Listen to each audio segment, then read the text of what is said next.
ओम शांति 29 जून 2025 अव्यक्त महावाक्य पुनरावृत्ति 31 डिसेम्बर 2005 मुरलीर सारांश।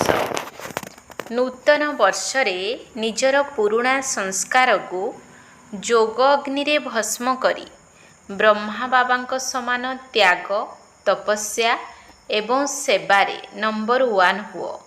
नूतन वर्षरे निजर पुरुणा संस्कार को जोग अग्नि रे भस्म करी ब्रह्मा बाबा समान त्याग तपस्या एवं सेवारे नंबर 1 हुओ। आजी बाप दादा चारिआडर चाहे सम्मुखरे बसिथिबा चाहे दूररे बसिथिले मध्य दिलर समीपरे थिबा पिल्लामानंकु तीनोटी अभिनंदन देउछंती। गोटिए हेला जीवनर अभिनंदन, द्वितीय नुआ जुगर अभिनंदन एवं तृतीय आजिर दिनरे नुआ वर्षर अभिनंदन देउछंती। तुमे माने मध्य नूतन वर्षर अभिनंदन देबा पाई एवं अभिनंदन नेबा पाई आसीछ। वास्तवरे सच्चा हृदयर खुशीर अभिनंदन तुमे ब्राह्मण आत्मा माने नेउछ मध्य एवं देउछ मध्य। तेबे आजि दिनर महत्व हेला विदाय मध्य देउछ एवं बधाई अर्थात अभिनंदन मध्य देउछ। एहा विदाई एवं बधाईर संगम जुग अटे। तेणु आजिर दिन को संगमर दिन कुहाजिब। तेबे संगमर महिमा मध्य बहुत बड़।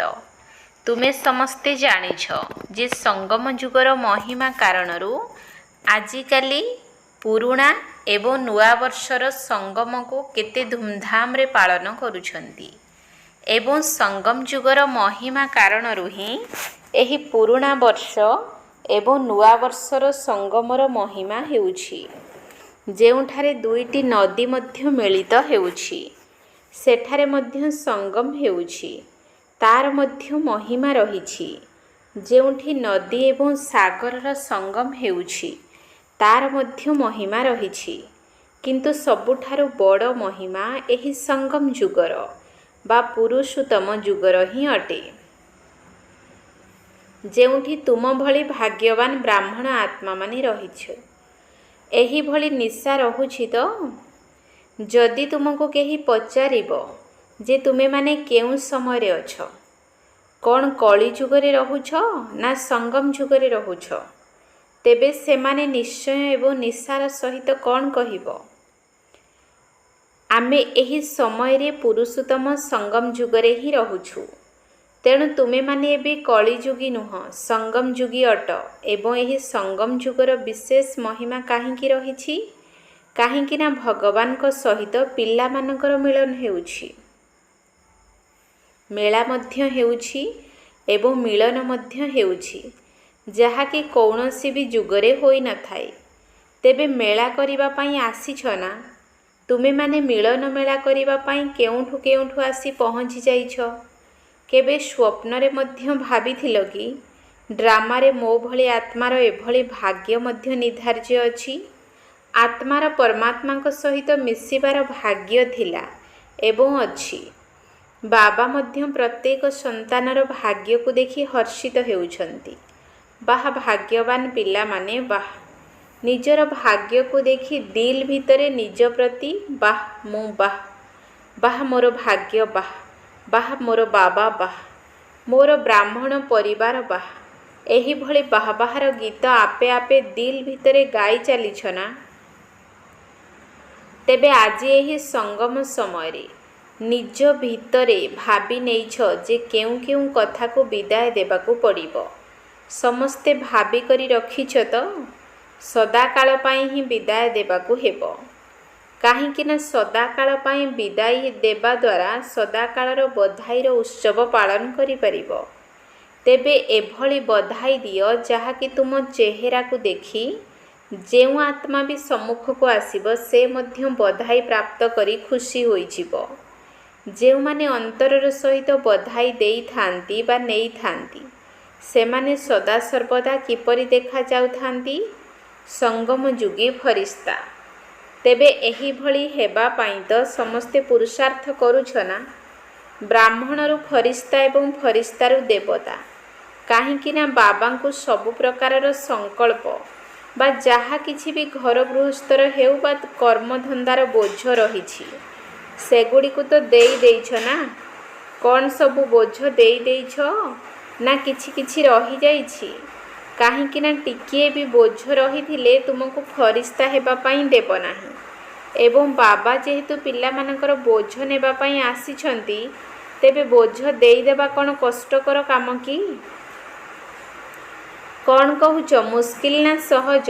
ଯେଉଁମାନେ ଭାବୁଛନ୍ତି ଆମେ ବୋଝ ସବୁ ଦେଇଛୁ ସେମାନେ ହାତ ଉଠାଅ। କ'ଣ ଦେଇଛ ତ? ଦେଖ, ଭାବି ଚିନ୍ତି ହାତ ଉଠାଅ। ସବୁ ବୋଝ ଦେଇଛ ତ? ଆଚ୍ଛା, ଯଦି ଦେଇଛ ତେବେ ବହୁତ ବହୁତ ଧନ୍ୟବାଦ। ଏବଂ ଯେଉଁମାନେ ଦେଇନାହାନ୍ତି ସେମାନେ କ'ଣ ପାଇଁ ରଖିଛନ୍ତି? ବୋଝ ସହିତ ସ୍ନେହ ଅଛି କି? କ'ଣ ବୋଝ ଭଲ ଲାଗୁଛି କି? ଦେଖ, ବାପ ଦାଦା ସବୁ ପିଲାଙ୍କୁ କ'ଣ କହୁଛନ୍ତି? ହେ ମୋର ଚିନ୍ତାମୁକ୍ତ ସମ୍ରାଟ ପିଲାମାନେ। ତେବେ ବୋଝର ତ ଚିନ୍ତା ରହିଥାଏ ନା। ତେଣୁ ବୋଝ ନେବା ପାଇଁ ହିଁ ବାବା ଆସିଛନ୍ତି।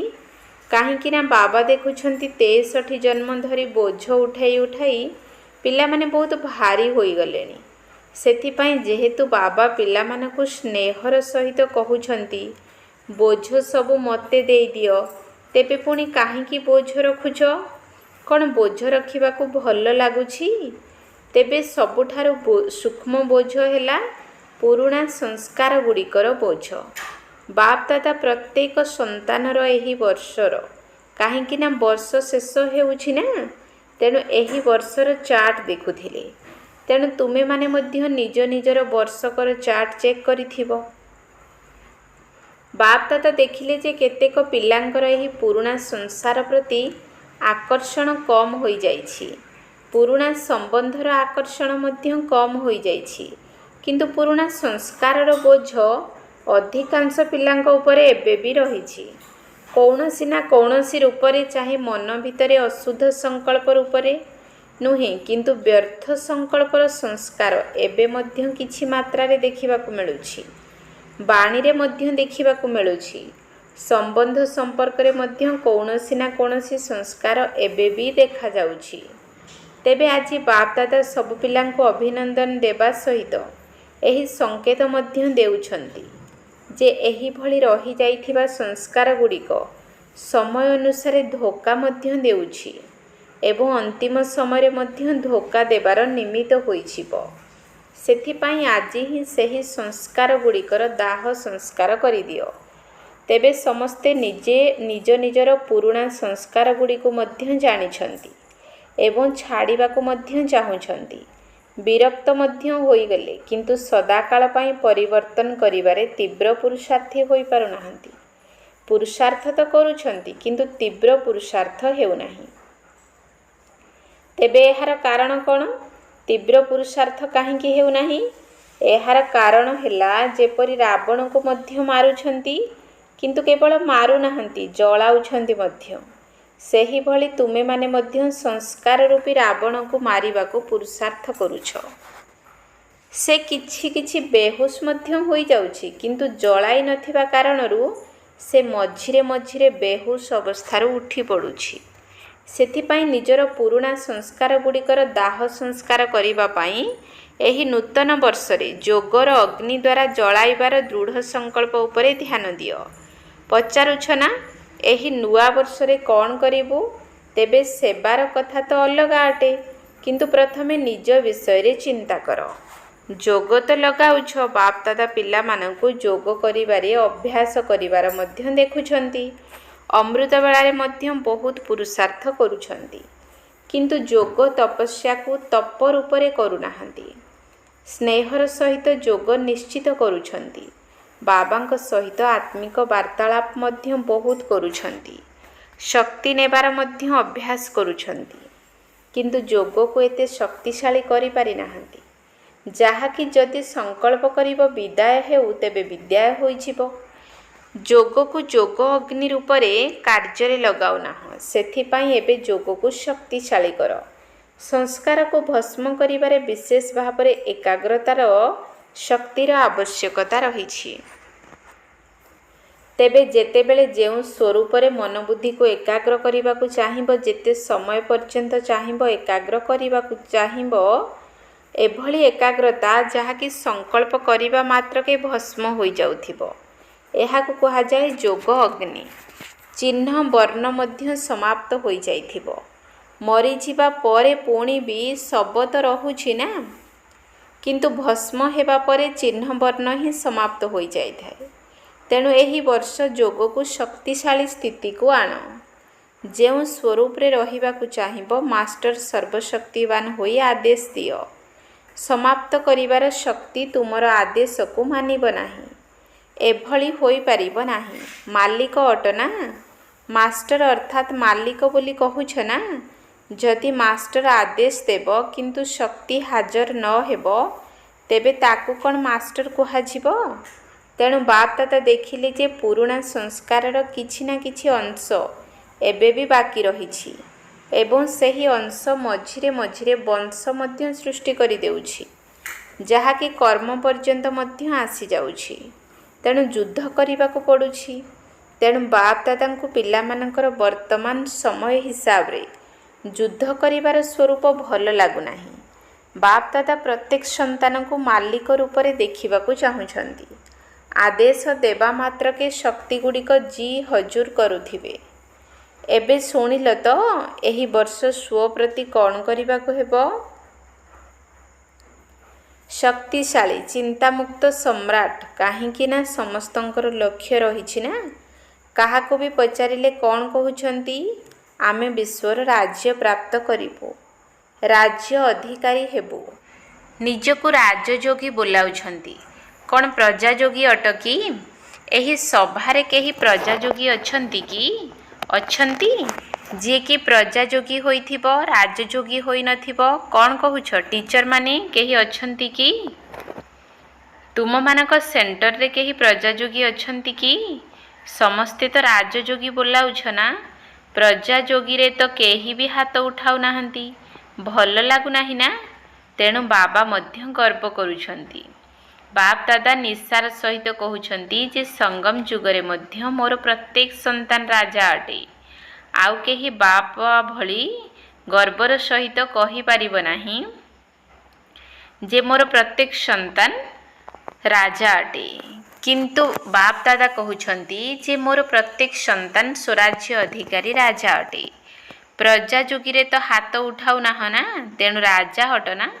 किंतु एभली ढिला ढाला राजा हुओ नाही। पछवाला कौन अट? जो माने भाबुछंती आमे राजयोगी अटू, से माने हाथ उठाओ। उपरे मध्य बसिछंती, गैलेरी रे बसी हाथ हलाउछंती। आज हॉल रे 18,000 भाई भौणी बसिछंती। बाप दादा देखुछंती ऊपर वाला हाथ उठाओ। एबे एहा शेष पाली ठारू ही आरंभ होइछिबो। तेणु बाप दादा 3 मास देउछंती। ठीक अछि तो दिया जीव तो पाठ दिया जीव, काहींकि ना एभली मझिरे मझिरे घरे करिबा पाई दिया जाउथिबा पाठ मध्य शेष परीक्षा फल रे मिसिबो। तेणु 3 मास भितरे समस्ते निज निजर चार्ट को चेक करिबो जे मो मास्टर सर्वशक्तिवान होई कौनसी भी कर्मेंद्रिय को, कौनसी भी शक्ति को जेते बेले आदेश देउछि, जहा आदेश देइछि से वास्तविक रूप रे आदेश को पालन करुछि ना नाही। एहीपरि करि पारिबो। प्रथम लाइन वाला करि पारिबो, हाथ उठाओ। अच्छा, 3 मास पर्यंत कौनसी भी पुराणा संस्कार आक्रमण करिबो नाही। एथिरे केही भी बेपरुआ हेबो नाही कि राजकीय अवहेलापणिया मध्य करिबो नाही।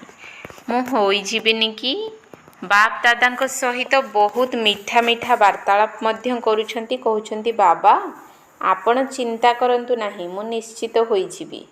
बाप दादा मध्य कौन करिवे एही भली कथा सुनी हसी देउछंती। किंतु बाप दादा एही 3 मास भितरे जदि एभली कथा कहिल तेबे सुनिबे नाही। जदि मंजूर अछि तेबे हाथ उठाओ। दिल सहित हाथ उठाओ। सभा को देखी हाथ उठाओ नहीं, करने को ही पड़ो। चाहे किछि भी सहन करने को पड़ू, किछि भी छाड़ा को पड़ू, कौन सी आपत्ति नहीं, करने को ही पड़ो। ପକ୍କା ତ? ପକ୍କା କ'ଣ କହୁଛ ଟିଚର ମାନେ, କରିବ ତ? ଆଚ୍ଛା, ଏହି ମୁକୁଟ ପିନ୍ଧିଥିବା ପିଲାମାନେ କ'ଣ କରିବ? ଛୋଟ ଛୋଟ ପିଲାମାନେ ମୁକୁଟ ପିନ୍ଧି ସମ୍ମୁଖରେ ବସିଛନ୍ତି। ମୁକୁଟ ତ ବହୁତ ଭଲ ପିନ୍ଧି ଦେଇଛ, କରିବାକୁ ପଡ଼ିବ। ଆଚ୍ଛା ଦେଖ, ପିଲାମାନେ ମଧ୍ୟ ହାତ ଉଠାଉଛନ୍ତି। ଯଦି ନ କରିବ ତେବେ କ'ଣ ହେବ ତାହା ମଧ୍ୟ କହିଦିଅ।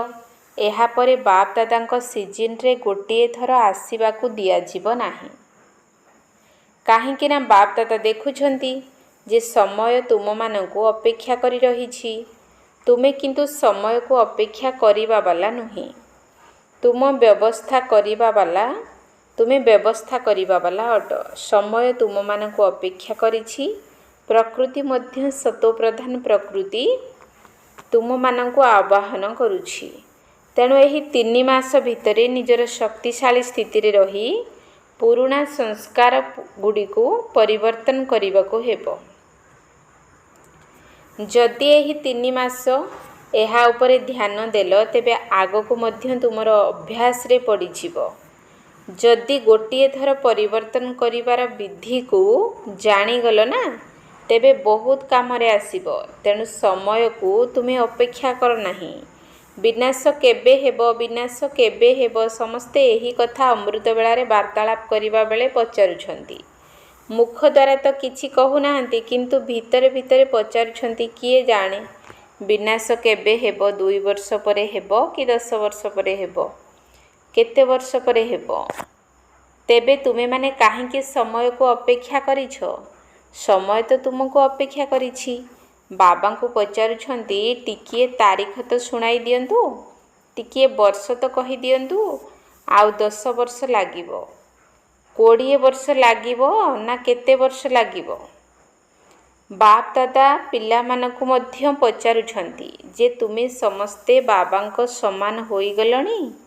କ'ଣ ପରଦା ଖୋଲିଦେବା ନା ପରଦା ଖୋଲିବା ବେଳକୁ କିଏ ମୁଣ୍ଡ କୁଣ୍ଡାଉଥିବ, କିଏ ମୁହଁରେ କ୍ରିମ୍ ଲଗାଉଥିବ? ଯଦି ସମସ୍ତେ ପ୍ରସ୍ତୁତ ଅଛ, ସଂସ୍କାର ଗୁଡ଼ିକ ସମାପ୍ତ ହୋଇଛି, ତେବେ ବାପ ଦାଦାଙ୍କୁ ପରଦା ଖୋଲିବା ପାଇଁ ଡେରି କାହିଁକି ଲାଗିବ?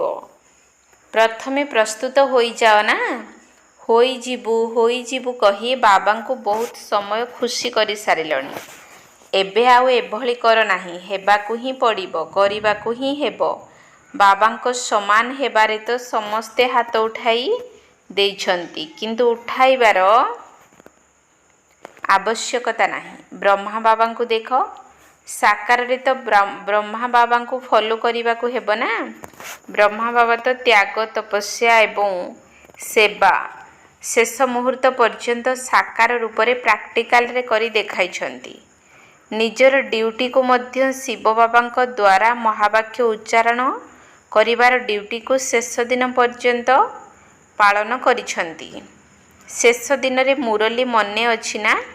3ଟି ଶବ୍ଦର ବରଦାନ ମଧ୍ୟ ମନେ ଅଛି। ନିରାକାରୀ, ନିର୍ବିକାରୀ ଏବଂ ନିରହଙ୍କାରୀ ହୁଅ। ଯେଉଁମାନଙ୍କୁ ମନେ ଅଛି ସେମାନେ ହାତ ଉଠାଅ।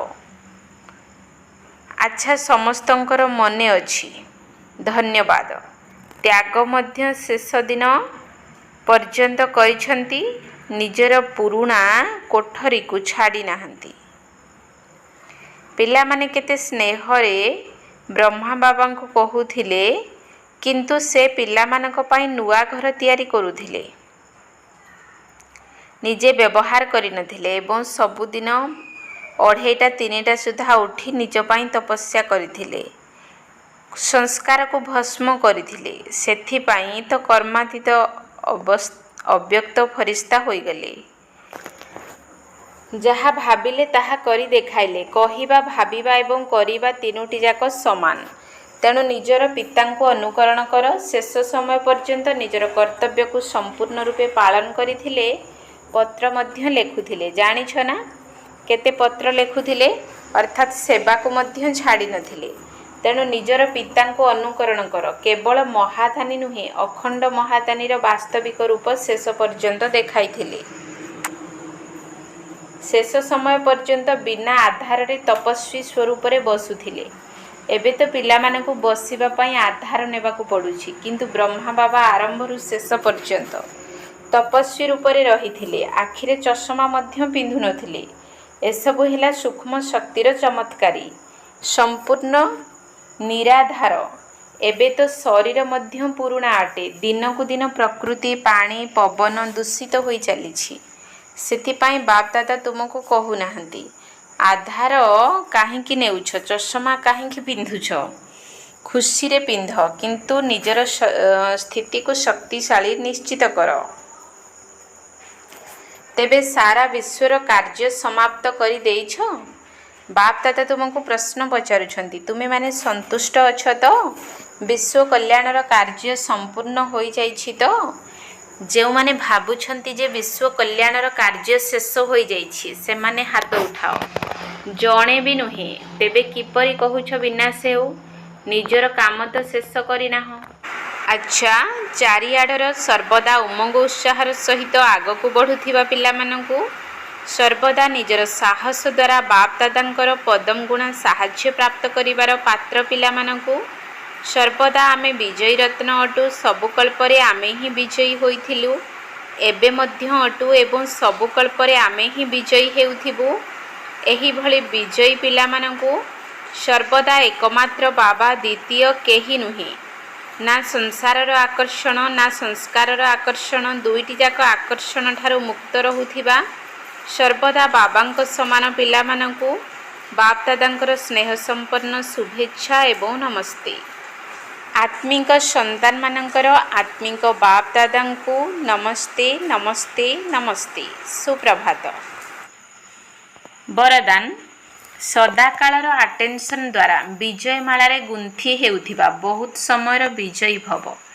ସଦାକାଳର ଆଟେନସନ୍ ଦ୍ୱାରା ବିଜୟମାଳାରେ ଗୁନ୍ଥି ହେଉଥିବା ବହୁତ ସମୟର ବିଜୟୀ ଭବ। ବହୁତ ସମୟର ବିଜୟୀ ଆତ୍ମାମାନେ ବିଜୟମାଳାର ଦାନା ହୋଇଯାଆନ୍ତି। ତେଣୁ ବିଜୟୀ ହେବା ପାଇଁ ହେଲେ ସର୍ବଦା ବାବାଙ୍କୁ ସମ୍ମୁଖରେ ରଖ। ଯାହା ବାବା କରିଛନ୍ତି ତାହା ହିଁ ମୋତେ କରିବାର ଅଛି। ପ୍ରତି ପାଦରେ ବାବା, ଯାହା ବାବାଙ୍କର ସଂକଳ୍ପ ତାହା ହିଁ ପିଲାମାନଙ୍କର ସଂକଳ୍ପ। ଯାହା ବାବାଙ୍କର ବାଣୀ ତାହା ହିଁ ପିଲାମାନଙ୍କର ବାଣୀ। ତେବେ ଯାଇ ବିଜୟୀ ହୋଇପାରିବ। ସବୁ ସମୟରେ ଏହିଭଳି ଧ୍ୟାନ ଦେବାକୁ ପଡ଼ିବ। ତେବେ ଯାଇ ସଦାକାଳର ରାଜ୍ୟ ଭାଗ୍ୟ ପ୍ରାପ୍ତ ହେବ। କାହିଁକି ନା ଯେପରି ପୁରୁଷାର୍ଥ ସେହିପରି ପ୍ରାରବ୍ଧ ମଧ୍ୟ ଜମା ହୋଇଥାଏ। ଯଦି ସଦାକାଳର ପୁରୁଷାର୍ଥ ଥିବ, ତେବେ ସଦାକାଳର ରାଜ୍ୟ ଭାଗ୍ୟ ପ୍ରାପ୍ତ ହୋଇଯିବ। ସ୍ଲୋଗାନ: ସେବାରେ ସର୍ବଦା ଜି ହାଜିର କରିବା, ଏହା ହିଁ ହେଉଛି ସ୍ନେହର ପ୍ରକୃତ ପ୍ରମାଣ। ସେବାରେ ସର୍ବଦା ଜି ହାଜିର କରିବା, ଏହା ହିଁ ହେଉଛି ସ୍ନେହର ପ୍ରକୃତ ପ୍ରମାଣ। ଅବ୍ୟକ୍ତ ଇଶାରା: ଆତ୍ମିକ ସ୍ଥିତିରେ ରହିବାର ଅଭ୍ୟାସ କର ଏବଂ ଅନ୍ତର୍ମୁଖୀ ହୁଅ। ଯେପରି କୌଣସି ବ୍ୟକ୍ତି ଦର୍ପଣ ସମ୍ମୁଖରେ ଛିଡ଼ା ହେବା ମାତ୍ରକେ ନିଜର ସାକ୍ଷାତକାର କରିନେଇଥାଏ, ସେହିପରି ତୁମମାନଙ୍କର ଆତ୍ମିକ ସ୍ଥିତି ଏବଂ ଶକ୍ତିରୂପୀ ଦର୍ପଣ ସମ୍ମୁଖକୁ ଯେଉଁ ଆତ୍ମା ଆସୁ, ସେ ଗୋଟିଏ ସେକେଣ୍ଡ ଭିତରେ ସ୍ୱସ୍ୱରୂପର ଦର୍ଶନ ବା ସାକ୍ଷାତକାର କରିନେଉ। ତୁମର ପ୍ରତ୍ୟେକ କର୍ମରେ, ପ୍ରତ୍ୟେକ ଚାଲିଚଳନରେ ଆତ୍ମ ଅଭିମାନୀ ସ୍ଥିତିର ଆକର୍ଷଣ ରହୁ। ଯେଉଁମାନେ ସ୍ୱଚ୍ଛ ଏବଂ ଆତ୍ମିକ ଶକ୍ତି ସମ୍ପନ୍ନ ଆତ୍ମା, ସେମାନେ ସମସ୍ତଙ୍କୁ ନିଜ ଆଡ଼କୁ ନିଶ୍ଚିତ ରୂପେ ଆକର୍ଷିତ କରିଥାନ୍ତି। ଓମ୍ ଶାନ୍ତି।